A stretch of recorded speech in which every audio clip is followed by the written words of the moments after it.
Oke, hari ini saya akan menjelaskan perbedaan antara jurnal umum dengan jurnal khusus. Apabila teman-teman sudah mengerjakan di perusahaan jasa, itu pasti perusahaan jasa itu menggunakan jurnal yang bersifat umum biasanya. Nah, di perusahaan dagang kita bisa menggunakan yang namanya jurnal khusus. Jurnal khusus itu kenapa dibuat? Karena banyaknya transaksi keuangan. Jadi, untuk menghemat waktu dan memudahkan pembagian pekerjaan, maka dibuatlah jurnal khusus. Kenapa sih mempermudah pekerjaan? Karena biasanya kalau perusahaannya semakin besar, nanti yang ngejurnal itu lebih dari satu orang. Misalnya si A, jurnal khusus pembelian, si B, jurnal khusus penjualan, dan sebagainya. Jadi dibagi tugasnya. Sedangkan kan kalau jurnal umum nggak mungkin bagi-bagi ya, harus dikerjakan oleh satu orang tertentu saja. Itu adalah alasan kenapa dibuat yang namanya jurnal khusus. Tadi kenapa bisa dibagi-bagi? Karena jurnal khusus itu terbagi menjadi 4 bagian. Satu, penerimaan kas, yang kedua jurnal pengeluaran kas, yang ketiga jurnal pembelian, dan yang keempat jurnal penjualan. Nah, teman-teman harus hati-hati nih di jurnal pembelian dengan di jurnal penjualan. Karena jurnal pembelian itu hanya khusus untuk mencatat transaksi pembelian secara kredit. Kalau jurnal pembeliannya itu bukan secara kredit atau transaksinya secara tunai, masuk ke mana? Masuknya ke pengeluaran kas. Karena ketika kita membeli secara tunai, maka ada uang yang keluar dari perusahaan. Sehingga untuk pembelian tunai, dia masuknya ke pengeluaran kas.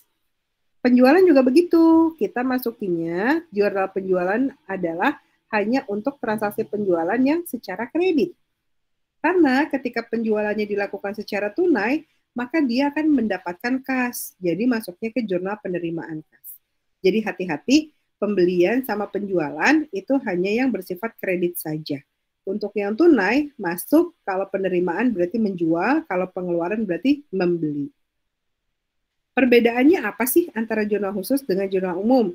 Kalau jurnal umum itu biasanya cuma terdiri dari 2 kolom, debit, kredit, udah aja selesai ya. Kalau jurnal khusus itu biasanya banyak kolomnya tuh lebih banyak. Terus kalau jurnal umum itu akan mencatat transaksi yang bersifat insidental atau tidak berlangsung terus-menerus atau nggak terus-terusan terjadi. Makanya nanti walaupun kita menggunakan jurnal khusus, kita juga akan menemui jurnal umum. Cuma nanti jurnal umum itu ada dicatat kalau transaksi itu bukan masuk ke penerimaan kas, bukan masuk ke pengeluaran kas, bukan pembelian, dan juga bukan penjualan. Contohnya apa? Contohnya retur. Jadi kalau ada retur beli ataupun retur jual, ya dari pembelian kredit yang belum dibayar, maka nanti masuknya ke jurnal umum.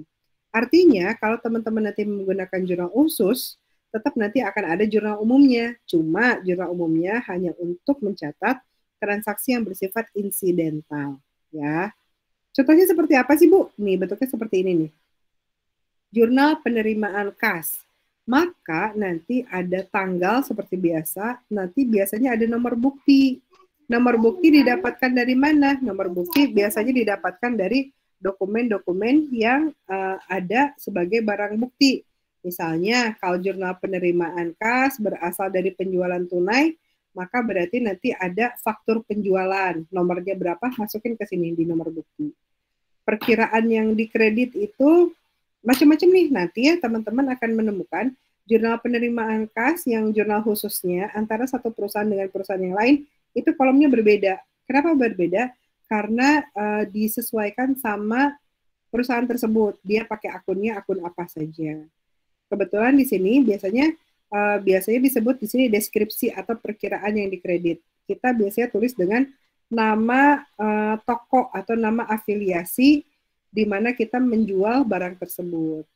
Debitnya itu kas, nanti misalnya terima kasnya 5 juta, kalian tulis kas 5 juta di sini. Kalau ada potongan penjualan, kalian tulis di sini. Ini adalah bagian debitnya. Bagian kreditnya gimana? Bagian kreditnya ada piutang dagang, ada penjualan, ada serba-serbi. Serba-serbi itu biasanya ditulis kalau bukan termasuk akun piutang ataupun bukan termasuk akun penjualan, maka kita bisa tulis di sini namanya serba-serbi. Nah, nanti bentuknya akan beda-beda. Cuma intinya jurnal khusus tuh bedanya adalah di sini udah ada nama akunnya. Jadi kalian nggak harus nulis nama akun sendiri. Sehingga kolom yang di sini tinggal diisi angkanya saja. Jadi kalian tidak harus menulis jurnal berulang kali. Kan biasanya kalau pakai jurnal umum, kas tanggal 1 ada kas, tanggal 5 ada kas, ditulis lagi transaksi kas sama kas gitu ya.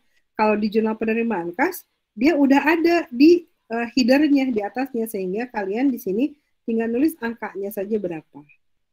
Yang jadi perbedaan adalah untuk bisa memastikan jurnalnya balance, kalian setiap mengisi, misalnya tanggal 1, kalian harus pastikan debit, total debit sama total kredit di tanggal 1 itu sudah balance. Baru mulai ke tanggal berikutnya. Ini jurnal penerimaan kas. Jadi bisa berasal dari penjualan tunai, bisa ketika menerima pelunasan piutang, bisa ketika menerima pendapatan, ataupun retur pembelian secara tunai ya. Yang secara tunai saja. Kalau yang secara kredit nanti masuknya di jurnal umum. Pengeluaran kas sama prinsipnya. Jadi transaksi yang apa saja yang dimasukkan ke pengeluaran kas, bisa kalau beli secara tunai, bisa kalau kita membayar utang dagang, bayar beban, retur penjualan kalau tunai, dan price. Ya, jadi kalau ada price, kita ngambil di jurnal pengeluaran kas.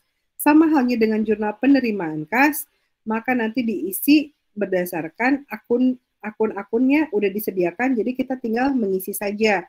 Misal kalau utang dagangnya yang kita bayarkan adalah 50 juta, kita nggak usah tulis lagi utang dagang 50 juta. Enggak, kita tinggal langsung tulis angkanya saja 50 juta di sini. Ya. Nanti kalau misalnya tidak ada di posisi debit atau di posisi kredit, angkanya nggak ada, maka kalian boleh tulis di serba-serbi. Oke. Berikutnya adalah jurnal pembelian. Nah, di sini saya jurnal pembelian ini hanya kita gunakan apabila kita membeli secara kredit. Ya, misalnya ini pakai periodik nih, jadi pembelian kita tulis secara angkanya berapa di sini. Utang dagang pasti kreditnya utang dagang karena kan kita belinya secara kredit. Tinggal tulis angkanya di sini. Tidak usah ditulis kembali akunnya. Penjualan juga ini hanya dilakukan untuk penjualan yang bersifat kredit ya. Tanggalnya berapa, nomor fakturnya berapa, terus ada syaratnya nih, syaratnya berapa, misalnya 2/10 N/30. Nanti debitnya apa, kreditnya apa, bisa ditulis berdasarkan kolom yang tersedia.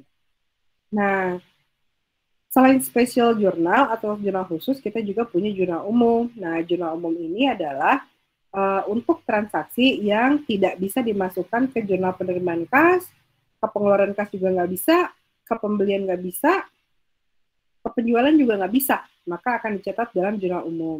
Nah, jurnal umum ini biasanya dicatat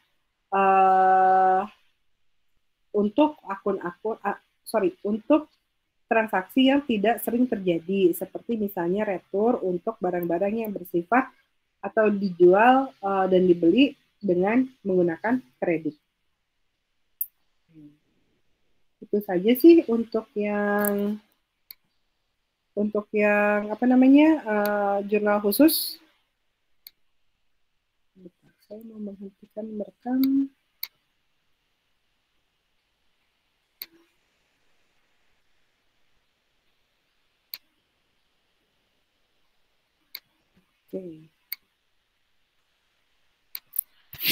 Oke, sudah berhenti merekamnya. Nah, dari jurnal spesial jurnal tadi, memang kita belum